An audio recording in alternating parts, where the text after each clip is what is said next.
Favourite serials இனி டிவிக்கு முன்பே சன் நெக்ஸ்ட் ஆப்ல ஜாலியா எல்லாருக்கும் முன்னாடியே பாருங்க. இப்பவே சன் நெக்ஸ்ட் ஆப்பை டவுன்லோட் பண்ணி சப்ஸ்கிரைப் பண்ணுங்க.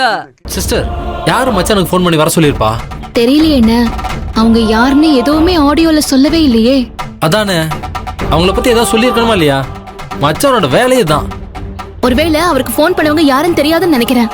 அதனாலதான் ஒருத்தவங்க ஃபோன் பண்ணாங்கன்னு சொல்லிருக்காரு. இதுல தெரியாதவங்க கூப்பிட்டா மச்சான் போயிருக்கான். அப்படிதான் இருக்கணும்னு. இதுல ஏதோ தப்பா தெரியுது. அவர் ஏதோ ஆபத்துல இருக்காருன்னு எனக்கு தோணுது. என்ன சிஸ்டர், என்னென்னமோ சொல்றீங்க? ஆமா, இதுக்கப்புறம் யோசிக்கிறதுக்குலாம் எதுவுமே இல்லன்னு. ஒண்ணு பண்ணுங்க, அவர் ஆபீஸ்ல இருந்து கிளம்புன நேரத்துக்கும் உங்களுக்கு இந்த ஆடியோ மெசேஜ் வந்த நேரத்துக்குள்ள வீட்டுக்கு வர வழியில எல்லா இடத்துலயும் தேடுங்க. நான் இன்னொரு பக்கம் தேடுறேன். எனக்கு என்னமோ இது பூபதியோட வேலையா தான் இருக்கும்னு தோணுது. சரி சிஸ்டர், நான் இப்பவே போய் தேடி பார்க்கறேன். சரிங்கண்ணே.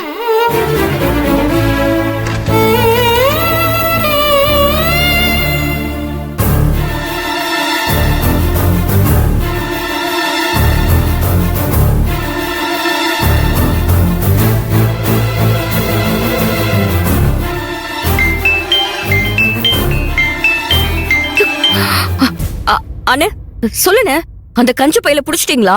ஆமாம் பாப்பா, அந்த கஞ்ச பைய போன்ல பேசுனது நீதான்னு தெரியாம அவன் ஆபீஸ் ரூம்ல பணத்தை வைக்க சொன்னவனையும் பணத்தை வச்சவனையும் கண்டுபிடிச்சிடலாம்ங்கிற நம்பிக்கையோட ஆசையா வந்து நம்ம விரிச்ச வலையில வசமா மாட்டிக்கிட்டான் பாப்பா.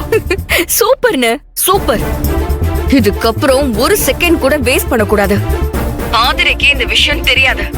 பிரபுவ காணோன்னு அவனை தேடிட்டு வரதுக்கு முன்னாடி உன்னை அடிச்ச கைய வெட்டி போட்டுருன. சரி பாப்பா. அண்ணே, இந்த தடவை நம்ம தோத்துற கூடாது. எந்த சொதப்பலும் இல்லாம நாம நினைச்சது சக்சஸ்ஃபுல்லா நடக்கணும் பாத்துக்கோ. சரி பாப்பா, நீ ஒன்னும் கவலைப்படாத. நீ ஆசைப்படுறத விட சிறப்பா கவனிச்சிருவோம். சரியா? சரிண்ணே.